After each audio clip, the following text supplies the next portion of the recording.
Ladies and gentlemen of the 118 scale, 3.75 inch, 4-inch modern action figure community, back again with another video. And today we are hanging out on the USS Lexington, which is located in Corpus Christi, Texas. So I just decided to come out here and hang out, and I thought it would be cool to do a video to show you guys what I'm seeing up here. I mean, this is awesome, especially for people like us who kind of, have our imagination set in this world. So without further ado, let's look around.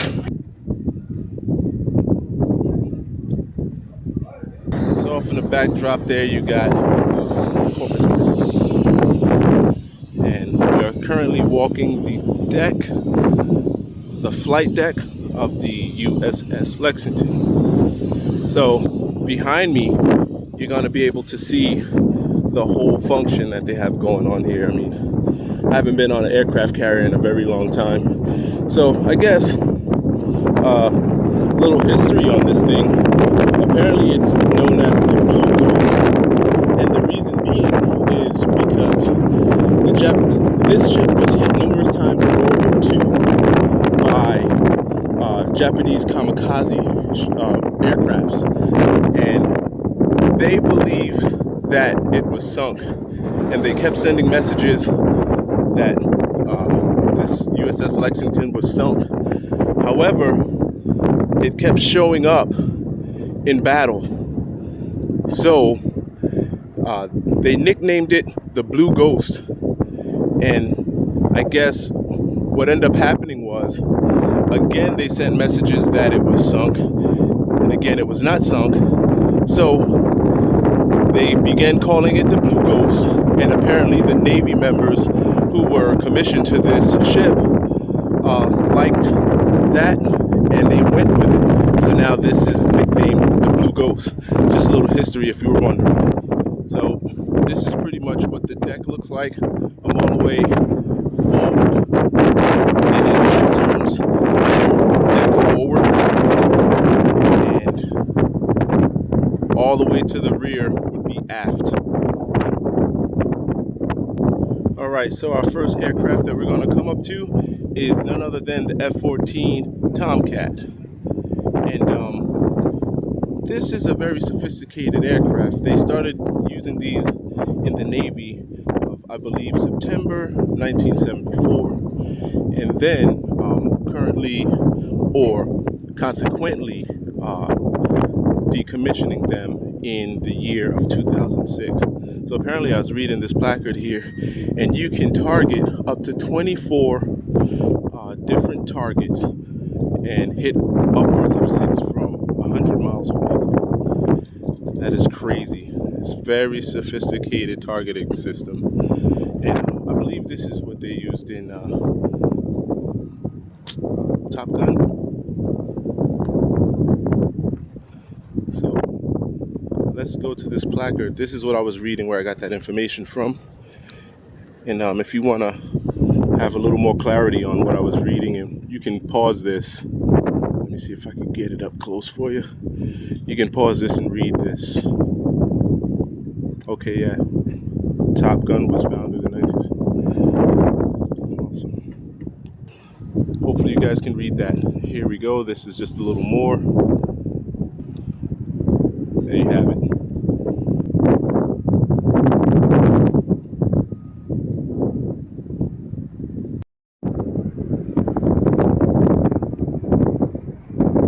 You can pause and read that.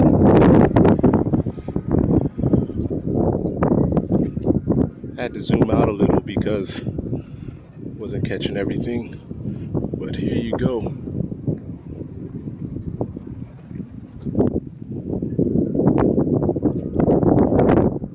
So here you have the FA-18 Hornet, which is used by the well, is using the paint scheme of the Blue Angels here. Let's have a look at that. Pretty cool.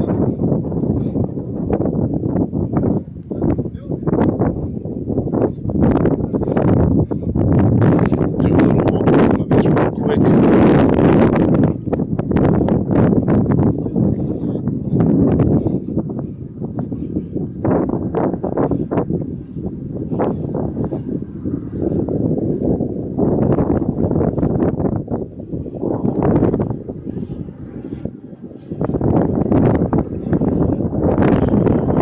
If you've ever captured a show with these Blue Angels, I mean, they are astounding. Anything short of amazing when you see their ability to perform air acrobatics. So at the end of World War II, Chief of Naval Operations Admiral Chester W. Nimitz ordered the formation of a flight demonstration team to showcase naval aviation. The team performed its first demonstration in June of 1946. In case you were wondering, yes, I was reading that, and I was reading it from this right here. So you can pause and read that and get the rest of that story if you would like. Page 2, known as the Banshee. We have this right here. As for a Phantom 2. So, if you didn't know, during World War II, the Japanese were being defeated on an astronomical level. They were running out of weapons, they were running out of food, they were running out of equipment, they were being defeated. So can you imagine for a second that you were a young military man, you've learned how to fly, you've put your time in, you became a fighter pilot. Well, now there are no more missiles, so you are hereby required to become a missile. In other words, you will now be flying your aircraft in to targets, meaning it was a kill mission for you. You were going to die. Imagine just for a second what a young military man and his family would have to go through back then. War was very harsh. Right? What we just looked at here was the A-7B Corsair 2, and here's a little reading on that you can do. So I believe the Japanese kamikaze was the first known use of suicide bombing, because when they began to run out of aircraft, what the kamikazes would do is strap bombs to themselves and jump on tanks and other vehicles and blow themselves up, including, of course, blowing the tank up as they blow themselves up. Here you have the A-6E Intruder, and that's this aircraft right here we were just looking at. Now, you notice it has missiles on it. A lot of times, these missiles are on aircraft, many times just for show. We don't have a complete armament just hanging out on our aircraft all the time. And I say our.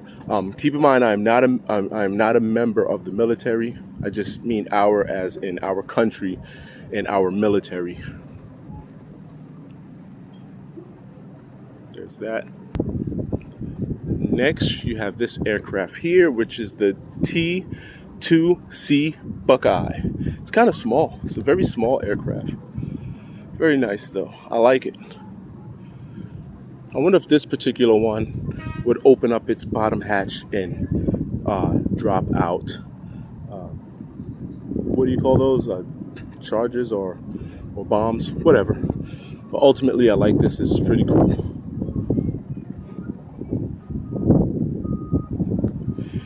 So, believe it or not, our country has flown kill missions, and they've flown in. Here's a little more information that you can read up on that T-2C Buckeye. So yes, our military has flown, and this is all secondhand info for me, where on 9/11 they needed to scramble aircraft to stop any further threat of hijacked aircrafts meeting their target. So what ended up happening was the aircraft scrambled, but it was not enough time for them to arm themselves. So there was I don't remember their names. You might want to look it up. If I can find their names by the time I produce this video, I will include them. But it was a young captain, two captains. One was a female, one was a male. Two different aircraft. And they agreed that if they come across a plane that they cannot stop, then they would stop it at all costs, including crashing into it and flying that suicide mission. Now, moving along, we have here KA-3B Sky Warrior.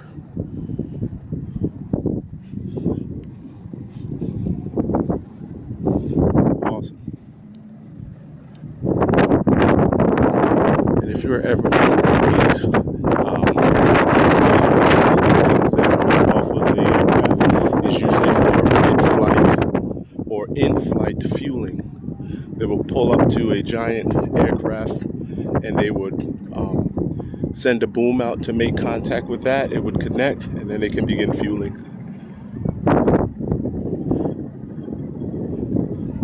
And here's this gem here. I believe this is an Apache. You can pause and read that if you would like. AH-1S Cobra. And no, it is not the Apache, but it is known as the Huey. And we've all been familiar with those.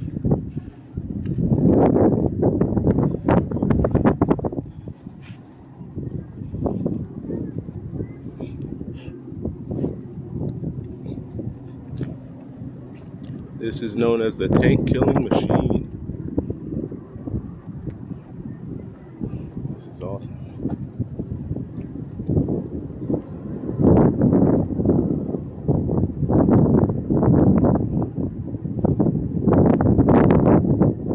What you have here in the front, I believe it's radar right here.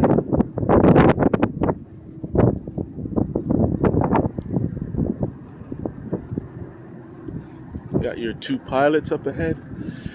I mean, I could never be a pilot. I was not always a big guy, but I'm a big guy now. Upwards of 6'1", 245. So that's not the job for me right there. The TJ-4A Skyhawk.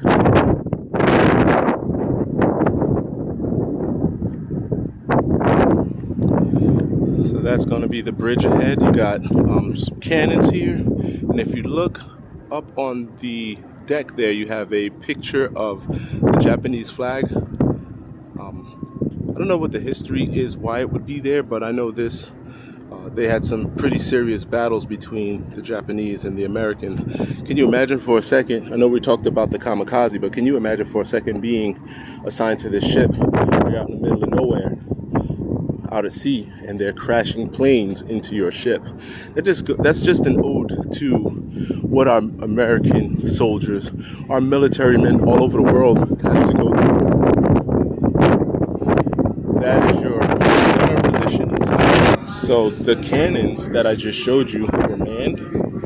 So this is where you would be housed if you were manning these cannons.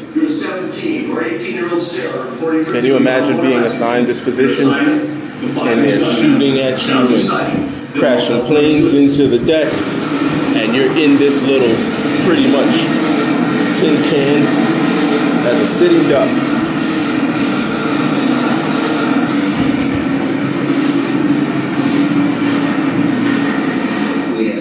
All right, so I'm heading up to the bridge.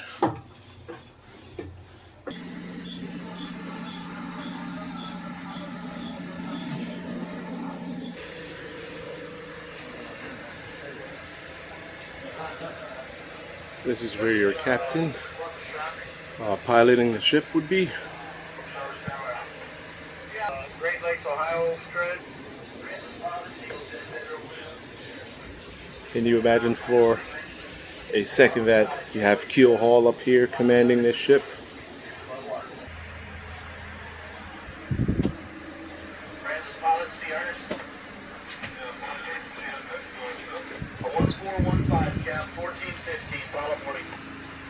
operational 14, 15 pilot boarding. So which side of pilot will go to the water? Okay, sir. Yes, anything else? Standard 245. While on this tour, just be very prepared to climb up and down a lot of very close quartered stairs. More stairs. They have an escalator. I'm sure that wasn't here in World War II, but stranger things have happened. It don't work either. I gotta walk down. Not least, check out here we have the USS South Dakota. It is a replica and it looks to be about 124 scale. Look at the size of this thing. That's 124 scale. Imagine how much your USS flag is lacking. So here we go.